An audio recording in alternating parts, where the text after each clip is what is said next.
j'ai découvert qu'il existait un autre monde, c'est-à-dire que pour comprendre le réel empirique, il faut en passer par des lois physiques qui sont complètement orthogonales à l'observation. C'est-à-dire que, et ça rejoint peut-être, c'est une question que j'aurais voulu poser à Tony Wilkinson, parce que la physique moderne, celle qui naît avec, disons, Galilée, Newton, et qui a été prolongée par Einstein et puis par les pères fondateurs de la physique quantique dont j'ai parlé, il y a un philosophe des sciences qui s'appelle Coiré qui dit le but de la physique moderne, le pari qu'elle fait, c'est qu'on peut expliquer le réel par l'impossible.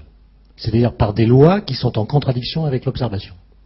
Les corps lourds tombent plus vite que les corps légers, et Galilée arrive et dit non, tous les corps tombent de la même façon, ce qui est contradictoire avec l'observation. Et la physique quantique joue à plein cette espèce de différence qu'il y a entre les lois physiques telles qu'on les énonce et puis l'observation. Après, il faut faire le lien.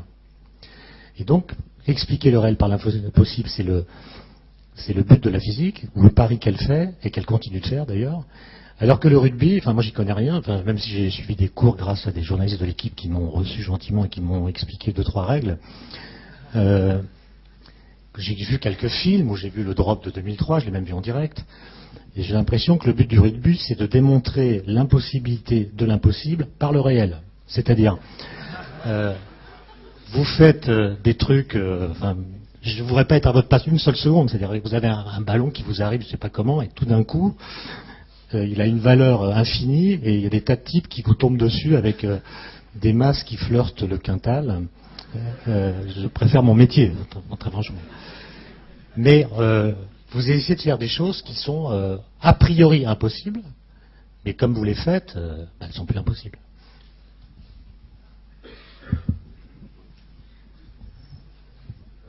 Oui, tu veux que je réponde À essayer en tout cas. Oui, non.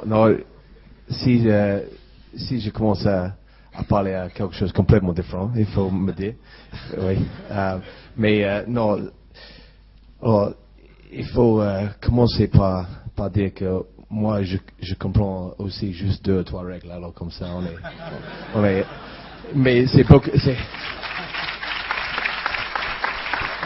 Mais crois en moi, c'est beaucoup plus facile comme ça. Oui. Mais non, c'est intéressant ça parce que si moi je n'en parle pas souvent, mais le drop de 2003, c'était quelque chose d'intéressant parce que moi j'ai passé beaucoup de temps avant sur le train d'entraînement en faisant des drops et peut-être je sais pas combien, mais Johnny, on peut peut-être le voir, le drop de 2003. C'est l'extrait numéro 4. On va le voir en grand écran. J'imagine que ça doit être la énième fois, mais... Non, mais ça fait longtemps que je le vois.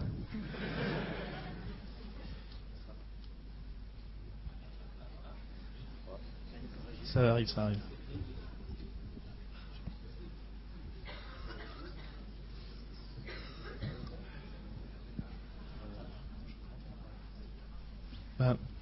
Donc juste pour mettre dans le contexte, c'est la finale de la Coupe du Monde de 2003. On est en 2e période de prolongation et il reste 30 secondes à jouer.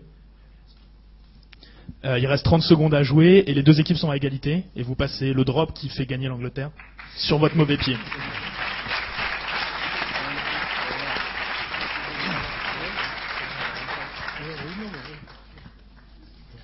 Et vous le passez sur votre mauvais pied, je tiens à préciser. Ouais. Vous êtes gaucher, vous le passez du pied droit.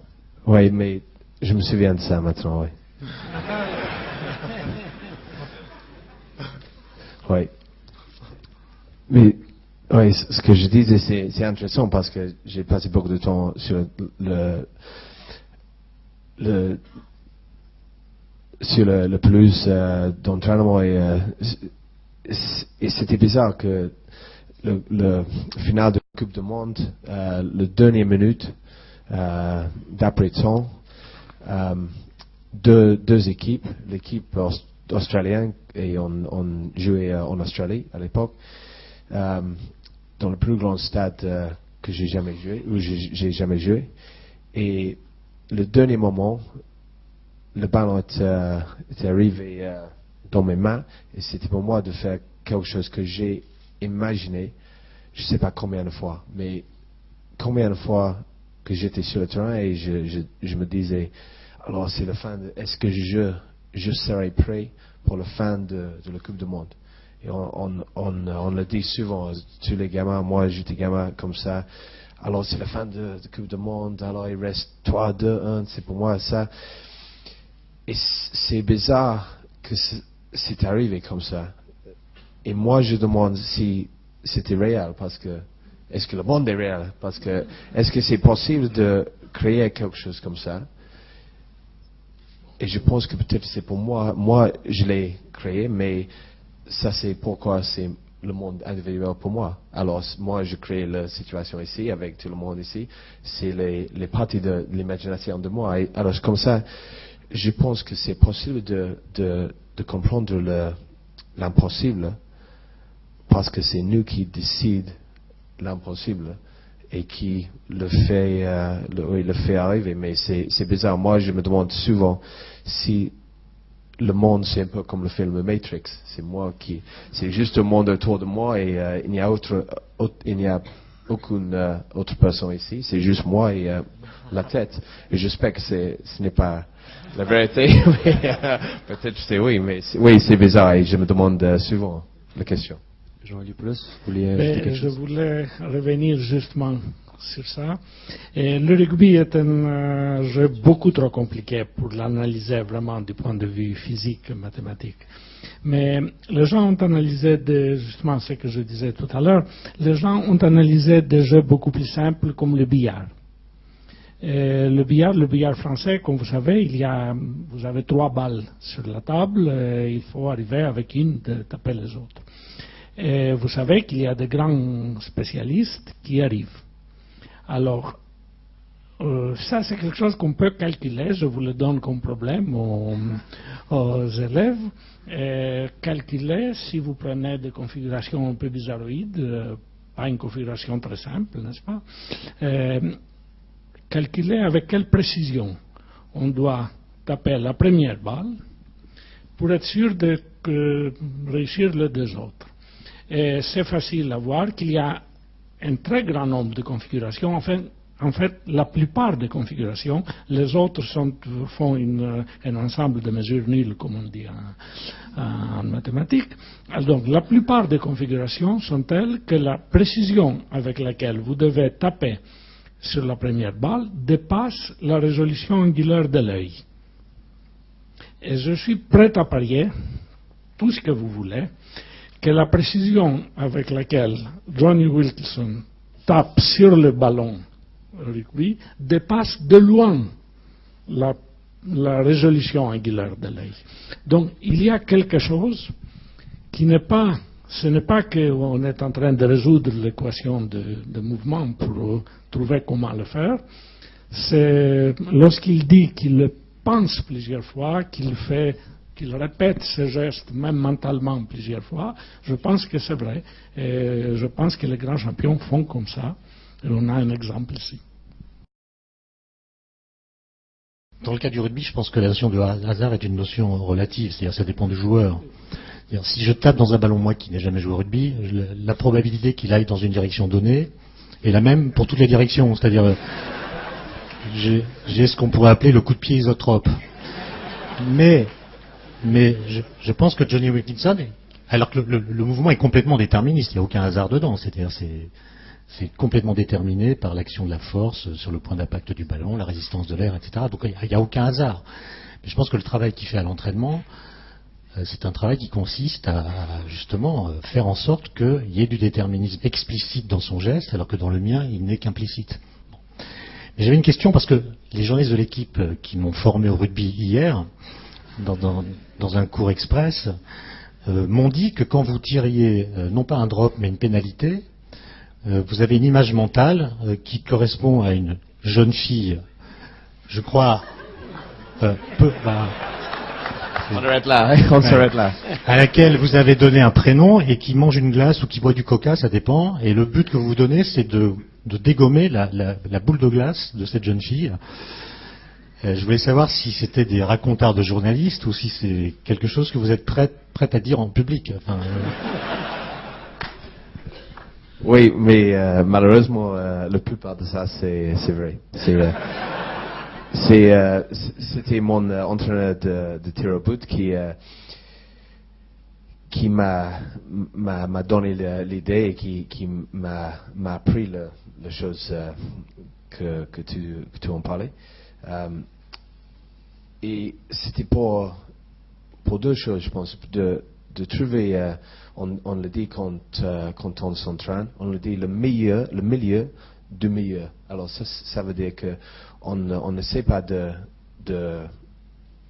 faire passer le ballon entre les poteaux, mais on essaie de faire passer le ballon entre les poteaux, exactement au milieu du poteau. Alors comme ça, on a commencé d'utiliser les sièges certains derrière le poteau, dans la tribune. On commence avec un seul siège de 40 mètres et on essaie de le frapper. Comme ça, on commence à trouver quelque chose si précis. Après ça, c'était lui aussi, pas moi, qui a créé l'image d'une femme, petite fille, avec, c'était pour lui une glace, mais c'était pour moi le Coca Light, toujours le Coca Light. Mais oui, c'était la même chose.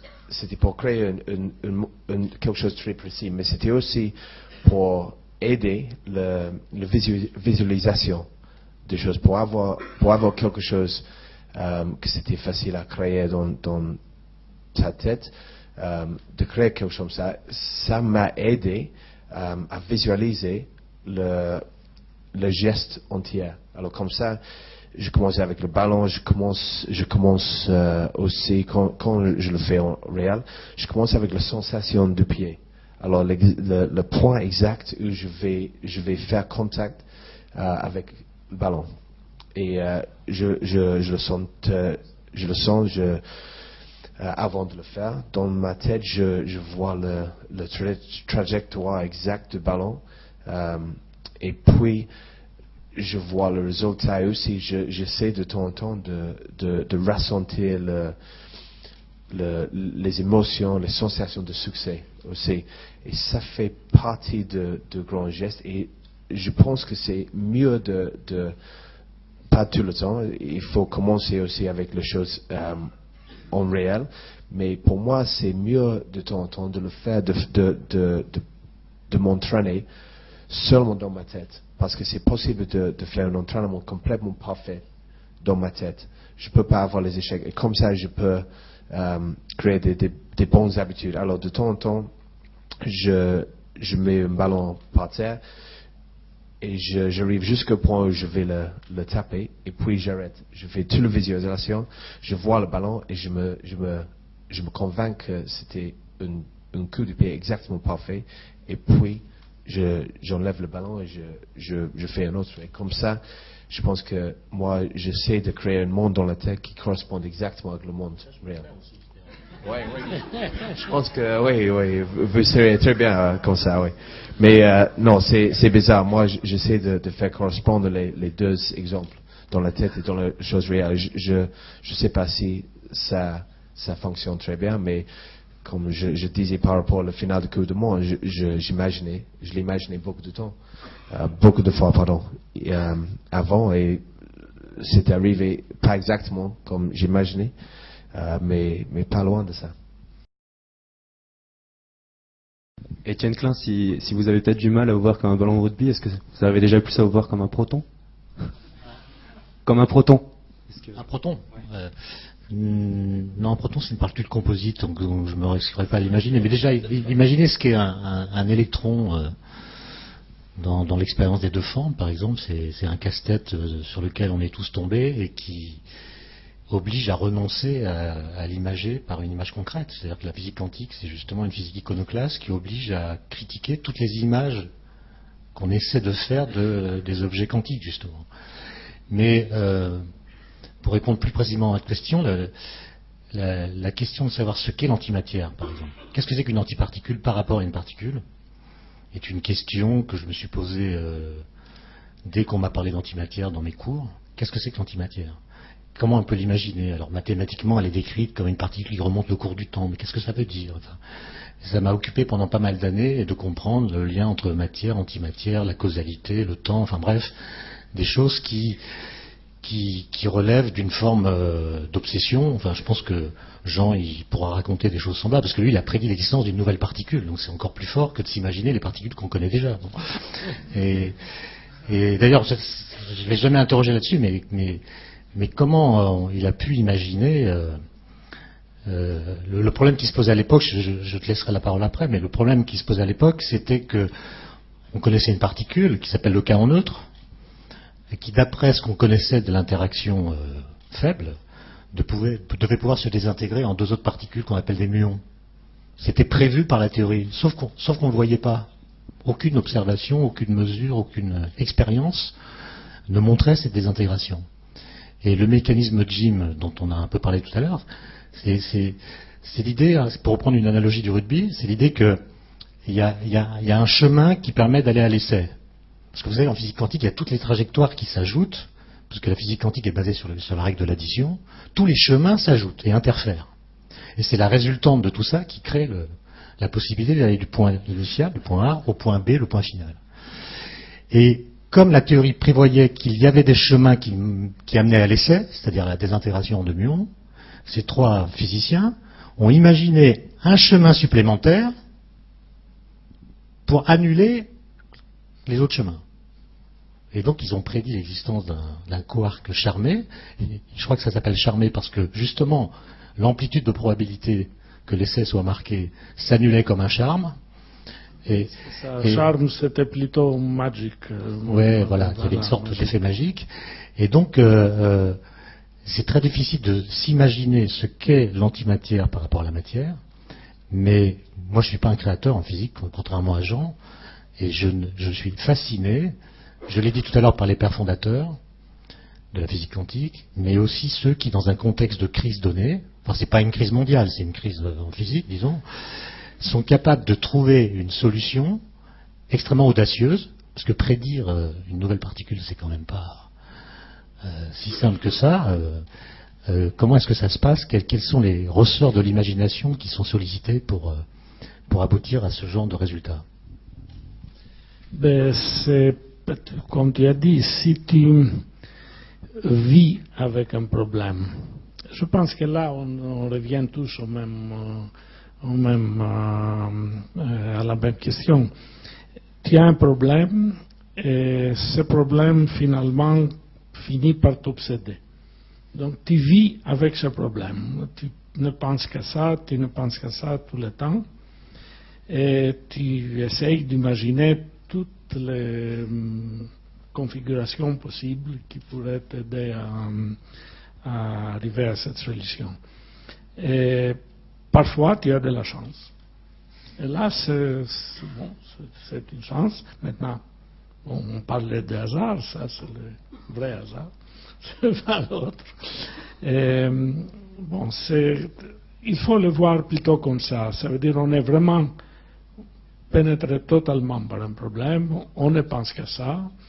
On était à trois d'ailleurs à penser sans arrêt. Et à un moment, tu imagines beaucoup de solutions qui, chacun de nous trouvait une solution, 3 solutions par jour, et les 2 autres lui montraient que ça ne marchait pas. Et alors on recommençait, on changeait de rôle. Et à un moment, tu tombes sur la bonne idée, et à ce moment-là, ça devient tellement simple, parce que c'est simple. Tu dis, mais comment? J'étais totalement idiot tout ce temps-là. Mais c'est vrai. Le plus spectaculaire, c'est plutôt après, lorsque ça devient une réalité. Lorsque vraiment parce que tant que c'était une idée dans ton esprit, mais le moment où ça devient réalité, c'est vraiment intéressant. Pour rebondir sur l'idée d'intelligence collective, Johnny Wilkinson, on vous présente souvent comme un buteur de légende, solitaire, concentré, qui marque parfois, comme dimanche par exemple, tous les points de son équipe, un serial buteur. Comment est-ce que vous arrivez à concilier ce statut de mise en avant permanente avec le principe de collectif qui régit le rugby. Le rugby, c'est sans doute le sport d'équipe par excellence. Comment est-ce qu'on fait la part des choses?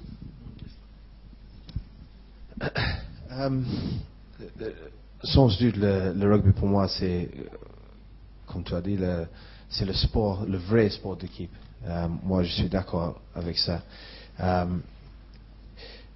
Et moi, ce n'est pas quelque chose que je dois essayer de faire parce que je le fais chaque fois. Je me rends compte chaque fois que tout ce que je fais, c'est le résultat les efforts de l'équipe.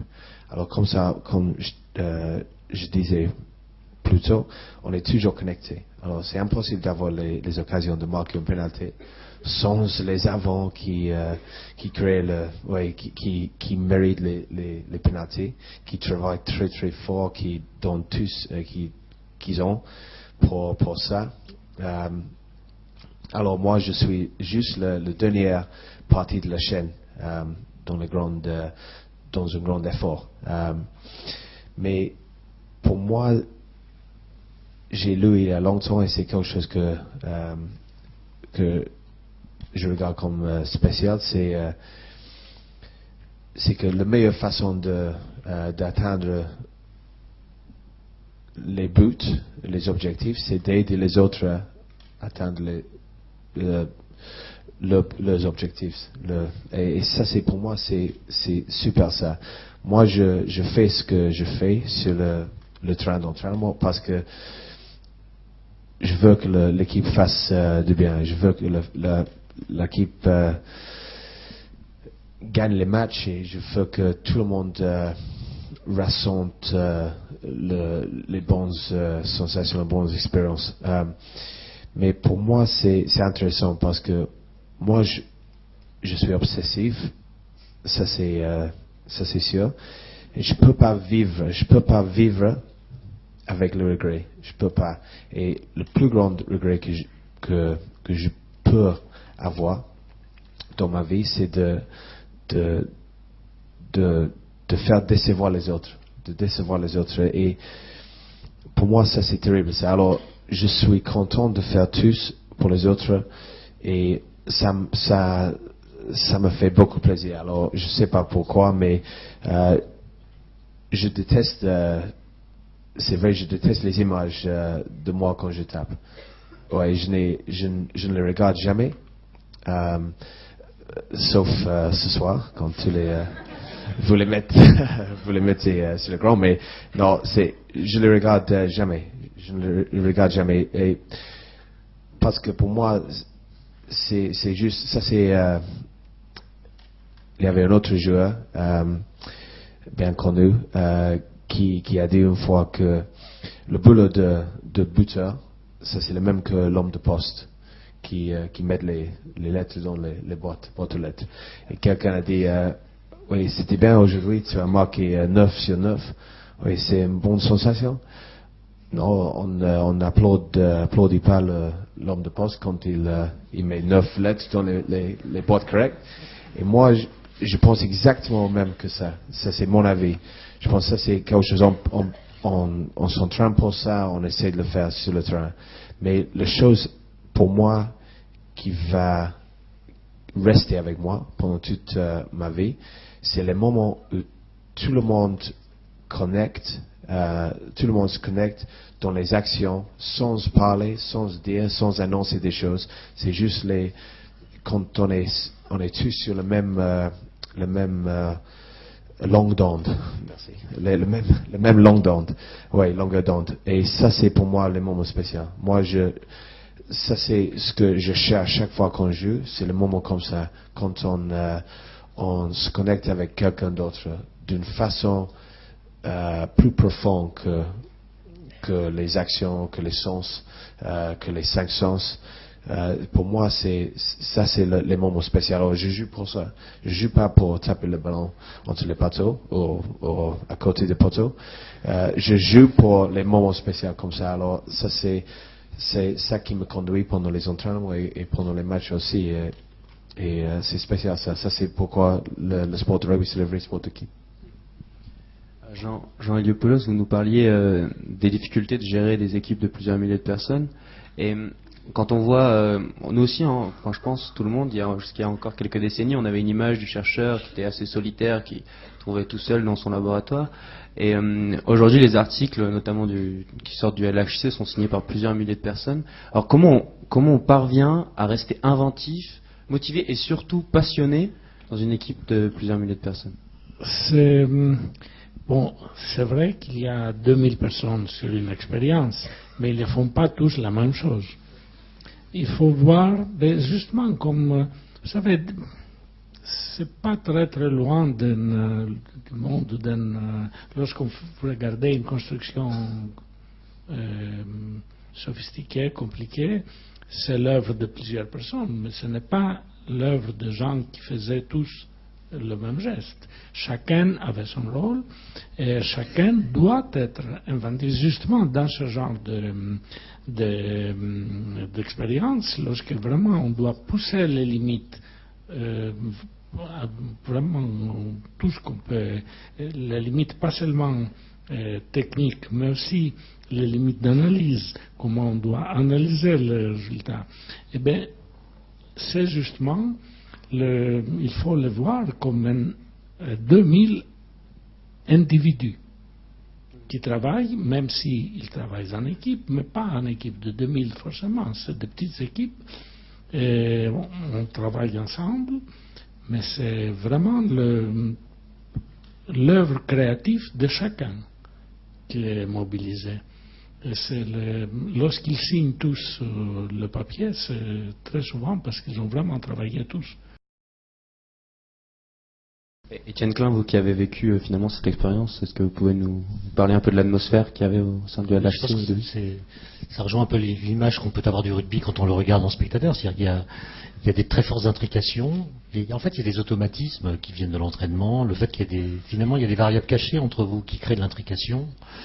Ces variables cachées, d'après ce que j'ai compris, sont connues de l'équipe qui les partage et si possible inconnues de l'équipe qui joue contre vous. Et en même temps, il faut qu'il y ait des surprises. Sinon, le jeu est, j'imagine, facile à décoder, donc à contrer. Et il faut donc une espèce de dialectique entre le jeu d'équipe, la mise en scène des consignes de l'entraîneur, et puis une espèce de créativité individuelle. Je ne sais pas comment se fait la part des choses dans la tête d'un joueur. Quand vous êtes demi-ouverture, c'est ça? Non mais... Tu as bien appris, ça va. C'est une publicité pour les cours particuliers, donc c'est-à-dire quand vous avez le ballon, vous êtes censé organiser le jeu, lui donner une certaine direction. J'imagine que dans votre tête, il y a 10 000 scénarios possibles qui se présentent. Comme en physique quantique, quand il y a un état superposé, il y a plusieurs résultats possibles pour une mesure, et à un moment donné, il faut réduire le paquet d'ondes. Et parmi tous les choix qui vous sont donnés, il y en a un que vous choisissez, consciemment ou pas, qui va ensuite déterminer la suite du jeu. Et donc, j'ai l'impression qu'au départ de l'action, il y a beaucoup de déterminisme. C'est des choses qui sont répétées à l'entraînement, il y a des consignes, il y a des stratégies, et plus l'action se développe, et plus le hasard se développe, parce qu'on ne sait pas ce que va être le comportement des autres, on est fatigué, il y a l'aléa du ballon qui a quand même une forme bizarre. Les règles du rugby sont quand même incompréhensibles. C'est-à-dire si vous imaginez des martiens qui viendraient nous visiter en restant à une centaine de mètres d'altitude depuis leur soucoupe volante, s'ils voyaient un match de tennis, je pense qu'au bout de 3 matchs, ils ont compris les règles. Le football, ça sera guère plus. Mais le rugby, je pense qu'ils peuvent y passer des années à voir tous les matchs du top 14. Ils comprendront pas les règles, c'est impossible. D'ailleurs, ils n'auront même pas le ballon. Ils se diraient que peut-être il y a un ballon qui a été changé, qui est une sorte de boson de jauge de l'interaction rugbyistique. Mais ce mouvement qui est une sorte de contradiction cinématique, il faut aller de l'avant en faisant des passes qu'à l'arrière. C'est un Anglais qui a inventé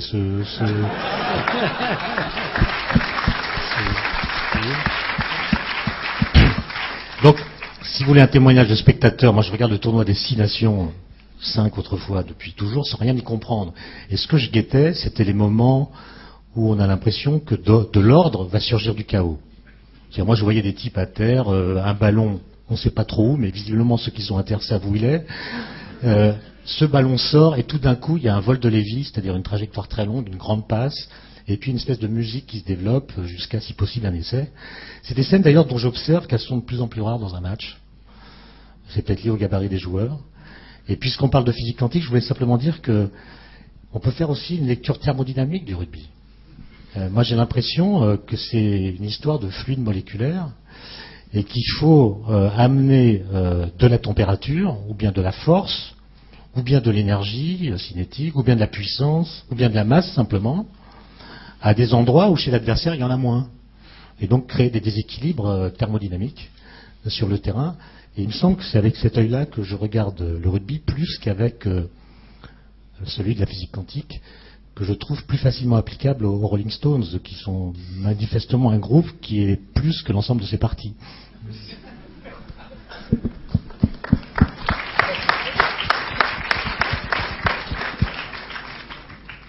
Johnny Wilkinson, je pense que Étienne vous a donné beaucoup d'idées. Est-ce que vous partagez ces... Oui, j'adore les Rolling Stones. Ouais. Est-ce que vous partagez sa vision, est-ce que vous comprenez sa vision du rugby de spectateur? Oui. En tant que joueur, j'entends. C'est pas exactement une vision. Hein, mais à propos au sujet d'énergie, oui, je suis d'accord avec ça. Le rugby pour moi, c'est un sport d'énergie. C'est un vrai sport d'énergie. C'est l'énergie autour de 30 joueurs sur le terrain. Et quand l'énergie, quand on trouve le meilleur façon d'accumuler l'énergie, de mettre l'énergie ensemble, quand tous les joueurs pensent, quand ils bougent dans la même direction, mentalement et aussi avec les pensées, avec le corps physiquement aussi, ça crée un change d'énergie sur le terrain. Et c'est un sport d'énergie, ça c'est vrai. En ce moment, ça ne veut pas dire que avec plus de taille, il y aura plus d'énergie, parce que l'énergie, ça vient de l'esprit et la connexion entre tous les joueurs. Et pour moi, on peut le sentir sur le terrain. C'est bizarre, mais on peut le sentir sur le terrain. On peut sentir le changement de momentum, ça c'est mon anglais, mais l'énergie comme ça, quand ça change. Et c'est impossible c'est impossible à combattre contre. C'est impossible de faire quelque chose pour empêcher le changement d'énergie. C'est juste, et ça pour moi, c'est une des choses inconnues. Et pour moi, ça c'est quelque chose que je ne vais jamais comprendre sur le terrain. On essaie de créer l'énergie positive avec les autres jeux, d'essayer de trouver le bon tactique pour avancer, pour ne pas reculer, pour tout ça. Mais c'est juste, alors la saison dernière, on avait des joueurs de partout, et c'était impossible à dire. Il y avait peut-être moitié qui ne parlaient pas la même langue.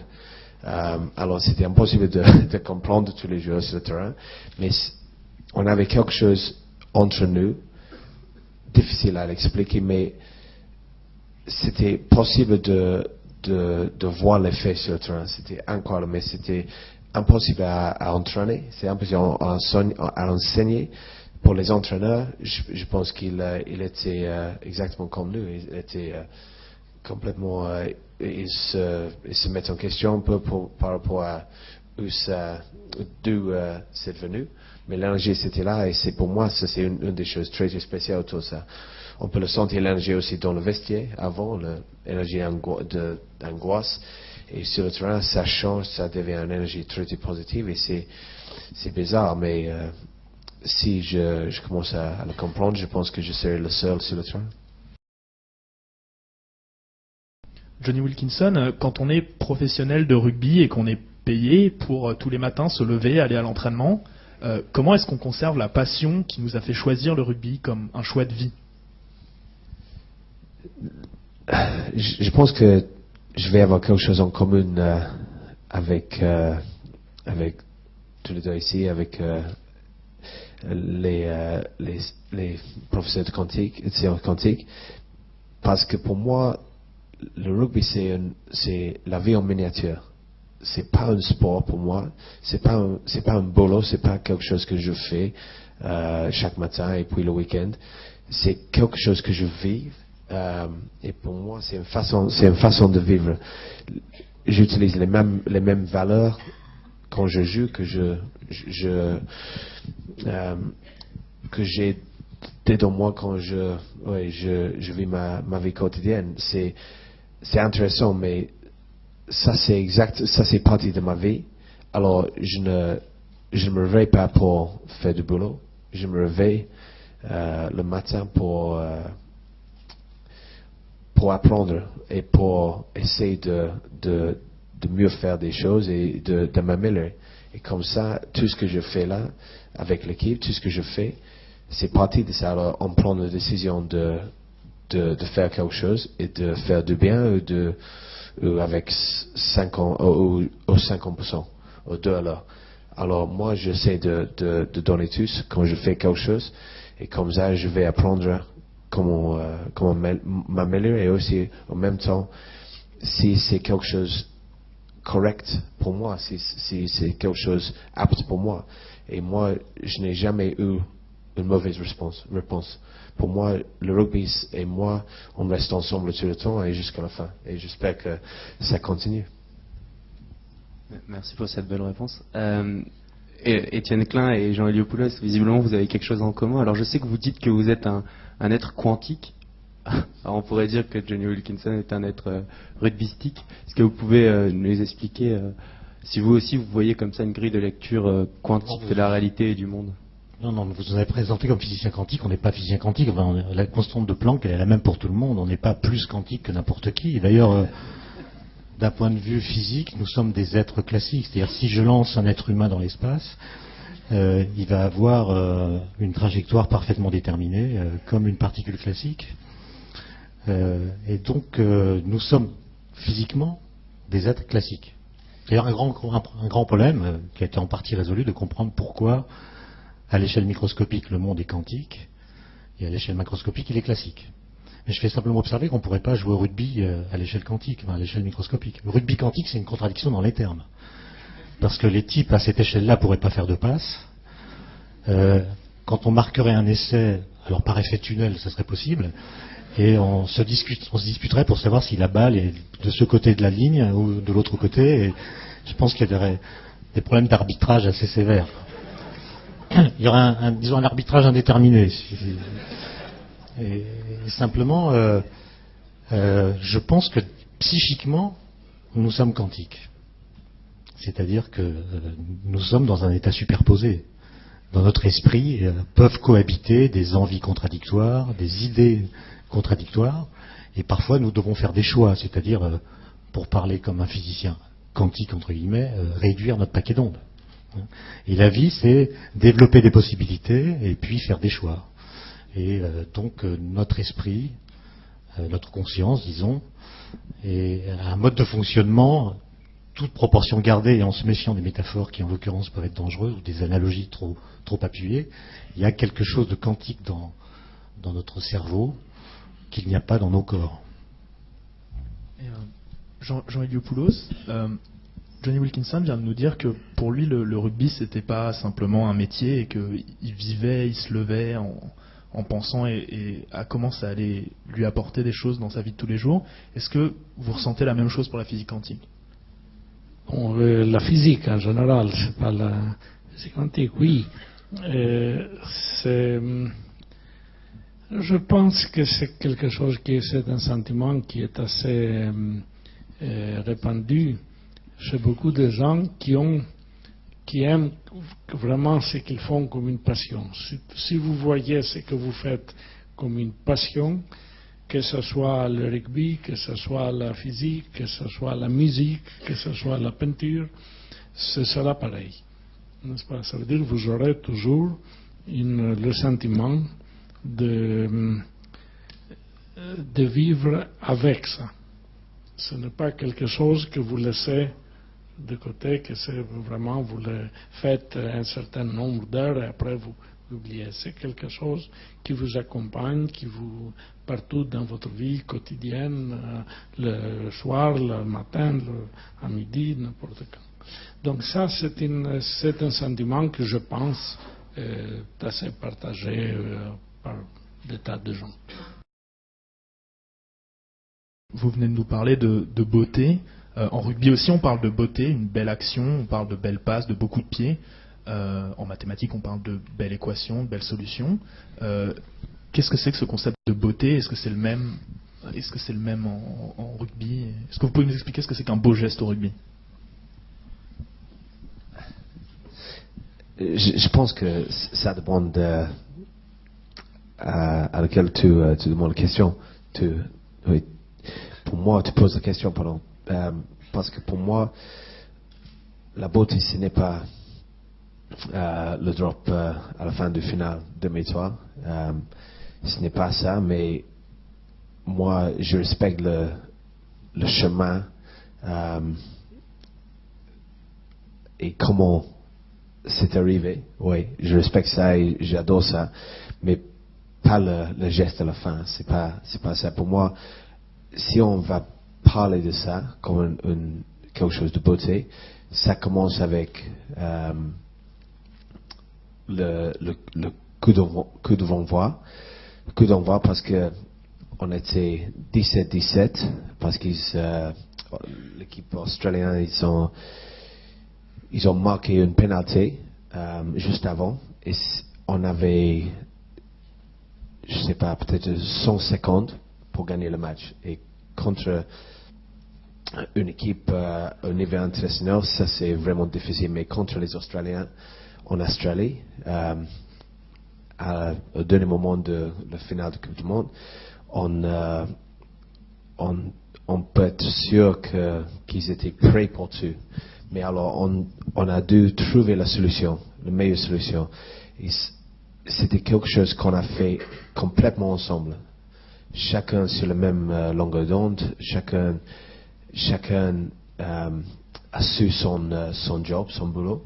Et alors on a commencé avec le coup d'envoi, on a tapé le coup d'envoi dans le coin en sachant qu'ils allaient envoyer le ballon en touche. Et comme ça on aurait le touche 45 mètres de la ligne. Alors on fait ça, puis c'était pour le touche, les avants dans la touche de gagner le ballon, un bon ballon, pour que nous puissions avancer sur le terrain. Alors ils ont fait ça, très bien, ça c'est le talonneur qui doit le lancer. Il a fait son boulot, c'était les avants qui enlevaient le sauteur. Super, contre l'équipe, chaque fois, la précision.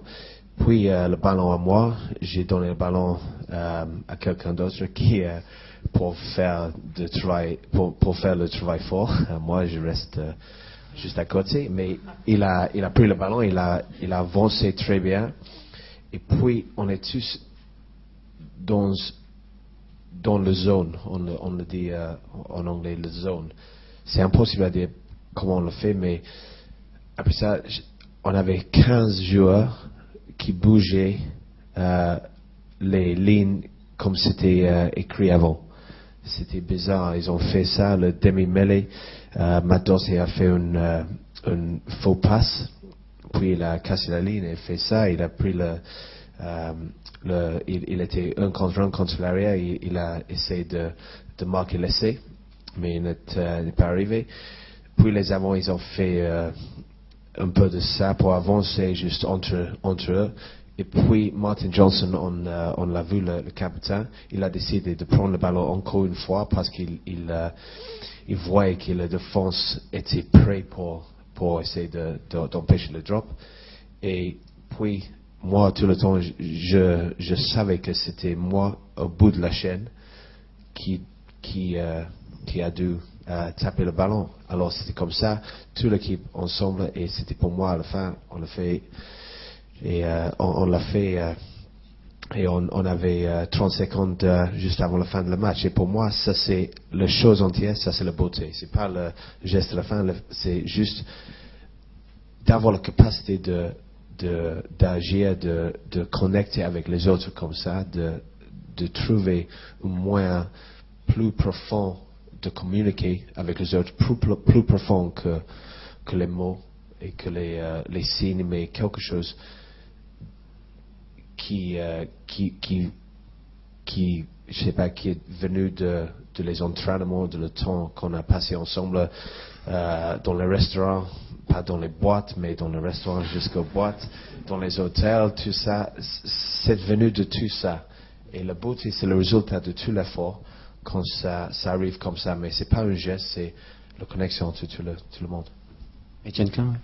Oui, moi je trouve ça très beau comme exemple, mais ça rejoint la notion de beauté en physique. Elle n'est pas dans le geste particulier, ponctuel d'une personne. C'est toute une filiation, toute une histoire. C'est les histoires qui sont belles, c'est pas tellement les idées en elles-mêmes. Et on peut prendre comme exemple tout cet enchaînement qui va de une espèce d'expérience de pensée qu'Einstein fait en 1907. Il s'imagine en chute libre et il comprend que quelqu'un qui est en chute libre ne sent pas son propre poids. Puisque quand on tombe comme les objets qu'on a avec soi. Le parapluie tombe comme nous, le chapeau tombe comme nous. Donc par rapport à nous, les objets sont en apesanteur, ils ne sont pas soumis à la gravité. Et donc la chute annule localement la gravité. Cette idée, il l'a tout seul dans son bureau des brevets à Berne en 1907, et ça le travaille, ça le bouleverse même. Ça le travaille, et 10 ans plus tard, il propose la théorie de la relativité générale, c'est le geste final, mais il y a eu des tas d'étapes de la collaboration avec Bessot, avec Grossman, avec d'autres. Il s'est trompé, il a fait un faux calcul sur l'avance du péril de Mercure, il a rebroussé chemin, il a changé d'avis, il a changé de tenseur, etc. Il y a toute une histoire très compliquée, et c'est tout cet ensemble qui est beau, beaucoup plus que simplement le résultat qu'en général on se contente d'enseigner. C'est toute l'histoire qui est belle. Simplement, il faut se méfier parce qu'on dit souvent les belles théories sont celles qui sont vraies. Par exemple, Paul Dirac, qui a prédit l'existence de l'antimatière, avait comme guide l'esthétique, la beauté. Il voulait une belle équation. Et quand on lui demandait, mais qu'est-ce que c'est qu'une belle équation?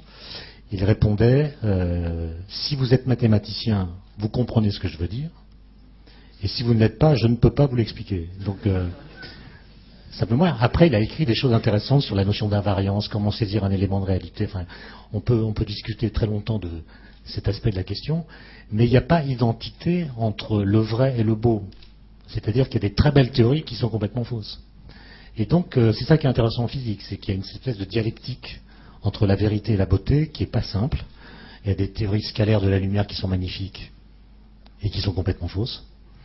Et puis, le mécanisme de Higgs, dont j'ai un peu parlé tout à l'heure en physique des particules, il y en a qui disent que c'est une brisure spontanée de symétrie, c'est pas très élégant, enfin, on aurait préféré quelque chose de plus symétrique pour que ce soit justement plus esthétique. Donc on peut discuter à l'infini, sachant qu'à la fin, quand une théorie a fait ses preuves, on la trouve belle. Alors là, je pense que Jean Iliopoulos est tout à fait désigné. Non, c'est la beauté, c'est comme dans l'art. On a toujours du mal à définir qu'est-ce que c'est que la beauté, n'est-ce pas? C'est assez... Seulement, bon, c'est que justement, tu as parlé de Dirac, et c'est vrai, il disait, bon, si vous travaillez là-dessus, vous reconnaîtrez tout de suite que c'est quelque chose qui est beau. Et je pense que c'est pareil dans l'art. Si on n'a pas vraiment la culture d'une certaine forme artistique, probablement on sera moins sensible à la telle ou telle beauté. Et c'est pareil avec le sport. Quelqu'un qui est sage, je peux vous le dire, la première fois que j'ai regardé un jeu de rugby, je n'ai pas trouvé ça au départ beau parce que je ne reconnaîtrais pas vraiment le geste. Ça a mis du temps. Lorsque j'ai commencé à comprendre qu'il y a quelque chose de plus que le contact physique, qui est la première chose qu'on voit lorsqu'on... Et à ce moment-là, on se rend compte vraiment qu'il y a une beauté du geste, une beauté de l'ensemble, de toute l'équipe, comment l'équipe évolue sur le terrain. Et ça, c'est quelque chose qui est beau même si on a du mal à définir le terme de la beauté. Tu parlais de symétrie tout à l'heure. C'est pas évident qu'une image la plus symétrique possible serait la plus jolie. Par exemple, si on voit un visage humain, une jolie fille, par exemple, c'est pas forcément la symétrie parfaite qu'on trouverait. Justement, on ne peut pas définir qu'est-ce que c'est. C'est pourtant ça qui vous a inspiré, entre autres, pour trouver le procédé Jim, non? La recherche d'une symétrie. Oui, mais c'était pas, non, au départ, c'était pas pour ça. C'était pour des raisons, Klein l'a bien expliqué, Étienne. C'était pour des raisons pratiques expérimentales. Il y avait un problème expérimental qu'on n'arrivait pas à comprendre. Et vous savez, la démarche du physicien, du scientifique, c'est de comprendre comment fonctionne la nature.